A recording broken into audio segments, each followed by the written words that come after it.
Nagbabalik na naman ang inyong tagapaglingkod ng mga balita at pawang katotohanan lamang. Naging mainit nga usapin sa mundo ng social media. Kumalat ang mga ulat tungkol sa isang insidenteng may kinalaman nga kay VP Sara. Marami ang nagtatanong kung ano talaga ang nangyari. Hanggang ngayon ay hinihintay pa rin ang opisyal na pahayag ng mga kinauukulan. Kung may naganap na krimen, inaasahang magsasagawa ng masusing investigasyon ang mga otoridad. Dito nga natin mapapansin na talagang sumuko na nga kung sino nga ba talaga ang nag-abang at nag-ambush kay VP Inday Sara sa daanan. Mahalaga ang mga ebidensya upang matukoy ang tunay na pangyayari.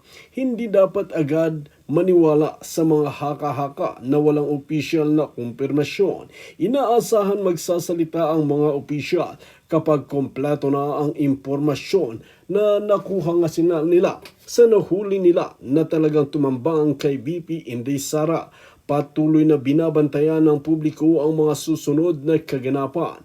Anumang responsable na insidente, kung mayroon man ay dapat managot ayon sa batas. Patuloy na nangangalap ng mga impormasyon ang mga kinauukulan sa ahensya, lalong-lalo na nga ang nahuli nila na tao na talagang isa sa nag-ambush kay VP Sara. Ang katotohanan ay dapat ibatay sa mga mapapatunayang ebidensya. Mahalaga ang maingat na pag-uulat upang maiwasan ang maling impormasyon. Marami ang naghihintay ng malinaw at opisyal na resulta ng investigasyon. Ang due process at patas na investigasyon ang